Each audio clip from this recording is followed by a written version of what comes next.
मातोश्रीच्या अतिशय निकटवर्य असलेल्या एका व्यक्तीने एक महत्वाची माहिती मला अशी दिलेली आहे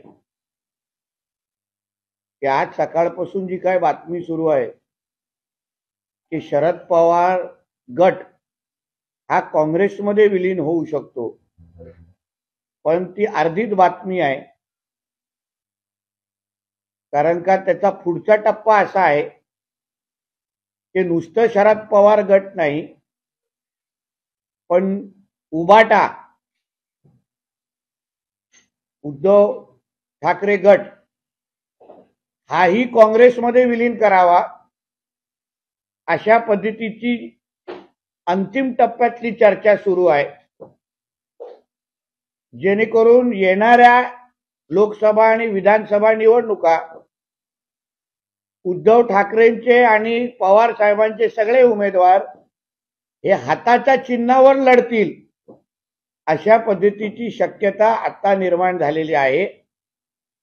ज्यांना स्वतःचं अस्तित्व टिकवता येत नाही, ज्यांना महाराष्ट्राच्या राजकारणामध्ये ज्या काँग्रेस शिवसेनाचा काँग्रेस झालं तर मी माझं दुकान बंद करून टाकीन, हे जे हिंदू हृदय सम्राट बाळासाहेब ठाकरेंनी सांगितलं होतं, आणि आज अशी परिस्थिती निर्माण झाली आहे की उद्धव ठाकरेंचे उमेदवार हे आता काँग्रेस पक्षाच्या हाताच्या चिन्हावर लढतील असं स्वतः मला मातोश्रीच्या निकटवर्य एका व्यक्तीने सांगितलेलं आहे. म्हणून भारतीय जनता पक्ष ला 400 पार आम्ही कसं मी होऊन देणार नाही हे आव्हान देणारे उद्धव ठाकरे हे स्वतःच्या अस्तित्वाबद्दल पहिला त्यांनी विचार करावा आणि मगच आमच्यावर त्यांनी बोलावं. आणि उद्धव ठाकरेचं मन तयार करण्याची जबाबदारी जशी 19ला महाविकास आघाडीच्या निमित्ताने भारतीय जनता पक्षाबरोबर गद्दारी करण्याची जबाबदारी आणि महाराष्ट्राच्या लोकांच्या जनमताशी गद्दारी करण्याची जबाबदारी जशी संजय राजाराम राऊतला दिली होती, तशी उद्धव ठाकरेंना काँग्रेसमध्ये विलीन करून घेण्याची जबाबदारी, तशी सुपारी ही पण संजय राजाराम राऊतलाच दिलेली आहे, जी येणाऱ्या काही दिवसामध्ये तुम्हाला कळेल. नवीन चिन्ह आणि नवीन नाव दोन्ही गटाला मिळालेलं आहे, त्यावरती निवडणूक लढू शकत नाही किंवा तेवढा रिस्पॉन्स मिळत नाही, मिळणार नाही, म्हणून असं सगळं काही घडवलं जाते का? काय नक्कीच आहे. कारण का जेवढा निवडणूक आयोगाचा मला स्वतःला अनुभव आहे, कारण का जेव्हा आम्ही स्वाभिमान पक्ष तेव्हा काढलेला, तेव्हा आम्ही 2 निवडणुका लढवलेल्या, एक कणकवली नगरपंचायतची निवडणूक आणि एक लोकसभेची निवडणूक.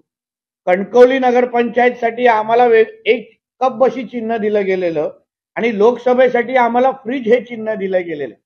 याचा अर्थच असा होतो की मशाल चिन्ह हे उबाटाला फक्त अंधेरी पोटनिवडणुकीपर्यंतच भेटलेलं आहे. लोकसभेसाठी त्यांना वेगळं चिन्ह निवडायला लागेल. तशीच अवस्था शरद पवार गटाची पण आहे. म्हणून ह्यांच्या स्वतःच्या अस्तित्वाचा आता प्रश्नचिन्ह निर्माण झाला असल्यामुळे आता उद्धव ठाकरे का साथ हे काँग्रेस के हात में अशी परिस्थिती तयार झालेली आहे. दोन्ही गटाकडून बोललं जात आहे की असं विलीनीकरण होणार नाहीये, नाकारणं हे त्यांचा आता, कारण का अजूनपर्यंत निश्चित किंवा शिक्कामोर्तब झालेलं नाहीये. मी कदाचित ऐकलंय की येणाऱ्या दिवसामध्ये यासाठी उद्धव ठाकरेजी 10 जनपदकडे जातील, तिथे बसून सगळं शिक्कामोर्तब होईल असं आम्ही ऐकलेलं आहे. आगे देखो होता है क्या.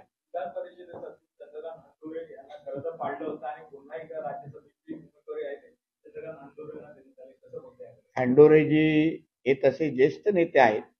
वाईट असं वाटतं की जेव्हा बळीचा बकरा बनवायचा असतो तेव्हाच हंडोरेंचं नाव का दिलं जातं.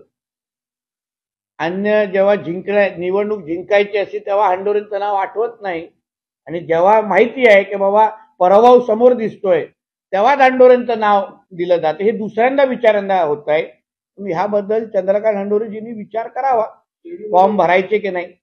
शिर्डीमध्ये संजय राऊतांना प्रश्न विचारण्यात आला की तुमचा देशाचा त्यांनी असं म्हटलंय की जेव्हा गाडीत बसत होते त्याच्यामध्ये एक काळी बॅग होती, त्यांना विचारण्यात आलं की बॅग कशाची आहे. त्यांनी असं तसं उत्तर दिलं की पुढचा देशाचा अर्थसंकल्प मी मांडणार. हा बरोबर आहे. पुढच्या पुढचा अमेरिकेचा राष्ट्रपती पण मीच आहे.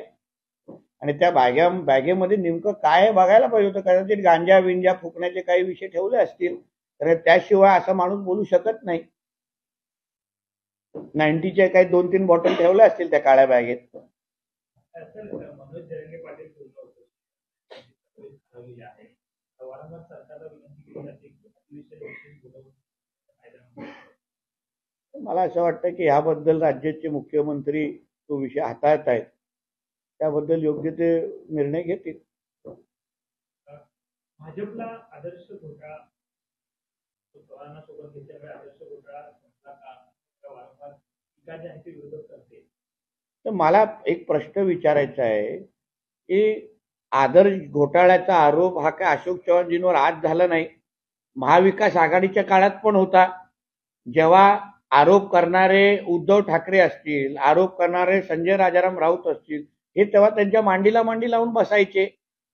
मग तेव्हा तुम्हाला अशोक चव्हाणजी वाईट वाटले नाही, तेव्हा तुम्हाला काँग्रेसबद्दल काय वाटलं नाही, तेव्हा तुम्हाला अजितदादांचा सिंचन घोटाळ्याचा आरोप दिसला नाही, मग आजच कसा दिसला? म्हणून तुमच्या बरोबर मांडीला मांडी लावून बसले तर ते एकदम संत, आणि आमच्या बरोबर आले तर भ्रष्टाचारी. हे जे काही नाटक आणि तमाशा चालू आहे ना, ह्याला कोण महत्व देत नाही. विधिमंडळातून एक पत्र जे आहे ते निवडणूक आयोगाला पाठवण्यात आलेलं आहे. त्या पद्धतीनं उद्धव ठाकरे असतील किंवा शरद पवार असतील, त्यांचा गट जो आहे तो विधिमंडळात अधिकृत नाही आहे, त्यामुळे त्यांचं मत ग्राह्य राज्यसभेच्या निवडणुकीसाठी द्यायचं की नाही असे पत्र देण्यात आले. त्या मुलाचं बारसच झालं नाही, त्याचं नाव मतदान पत्रिकेमध्ये कसं आणणार? आणि मुळामध्ये विधिमंडळातून दिलेली हा जो पत्र आहे त्याला फार महत्व आहे. पण आता निवडणूक आयोग काय भूमिका घेतं ह्याच्यावर मला वाटतं आपल्या सगळ्यांचं लक्ष असून दे, कारण हे फार निर्णायक असेल. कारण का ज्या गटाला अस्तित्वच नाही, या दोन्ही गटाला नुसतं गट म्हणून सगळीकडे फिरून उपयोग नाही. आपल्याला काहीतरी पक्षाचं चिन्ह, काहीतरी अस्तित्व लागतं. ज्यांना अस्तित्वच नाहीये त्यांना मोजायचं कशाला? दुसरी असा प्रश्न आहे की ज्या पद्धतीने विलिनीकरणाची चर्चा आहे, शरद पवार उद्धव ठाकरे असं बोललं जातं की सुप्रिया सुळे यांना राज्याच्या महिला मुख्यमंत्री म्हणून प्रेझेंट केलं जाईल, हे एकत्र येईल. चांगलं आहे. आता काय मुंगेरी लाल हसीन सपने हे बघायला काय हरकत नाही. कारण काय जे स्वतःचे आमदार सांभाळू शकत नाही, जे स्वतःच्या सख्खा पुतण्याला सन्मान देऊ शकत नाही, त्यांना राज्याचे मुख्यमंत्री म्हणून जनतेसमोर आणून काय फायदा होणार आहे जनतेचा? पहिला आपलं घर तरी नीट सांभाळलं पाहिजे ना मुख्यमंत्री, आणि हे मोठे मोठे स्वप्न बघण्या अगोदर.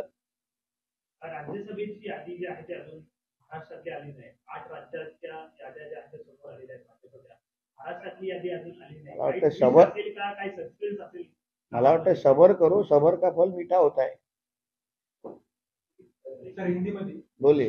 वो आपने कहा आपके सोर्सेज से पता चला है. देखिए मेरे को मुझे एक मातोश्री के बहुत ही करीबी आदमी ने ऐसे बताया है कि जिस तरीके से खबरें आ रही है कि पवार साहब का गुट ये कांग्रेस में मर्ज होने वाला है, विलीन होने वाला है, उसी तरीके की लास्ट स्टेज की चर्चा ये उबाटा के बारे में भी है, जिसकी सुपारी या जिम्मेदारी संजय राजाराम राउत को दी है कि तुम उद्धव ठाकरे को और खड्डे में डालो. तो इसलिए उनको उबाटा को भी कांग्रेस में विलीन करके सारे के सारे ये लोग ये हाथ के पंजे पे आने वाले लोकसभा और विधानसभा लड़ने की तैयारी में है.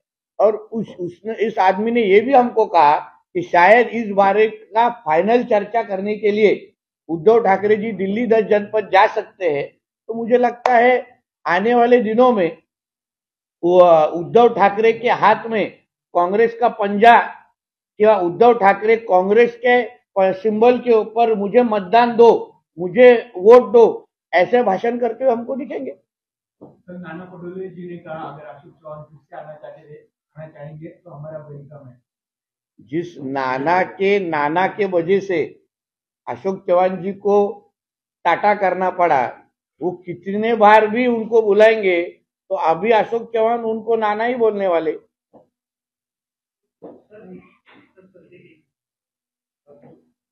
शेतकऱ्यांचं आंदोलन जे आहे ते दिल्लीत सुरू आहे, त्यावरून आज सरकारला राज्यात एवढ्या मोठ्या संख्येनं उपस्थित आहे, प्रश्न का सोडले जातात? मला असं वाटतं आमचं केंद्र सरकारने जेवढं शेतकऱ्यांसाठी आतापर्यंत केलेलं आहे सगळ्याच बाबतीमध्ये गेल्या 10 वर्षामध्ये मोदीजींनी जे काही शेतकऱ्यांसाठी निर्णय घेतलेले आहे ते शेतकऱ्यांपर्यंत पोहोचलेले आहे आणि शेतकरी ह्याबद्दल कन्व्हिन्स आहेत, समाधानी आहेत।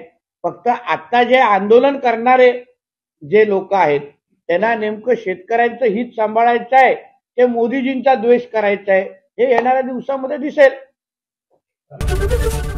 एबीपी माझा, उघडा डोळे बघा नीट।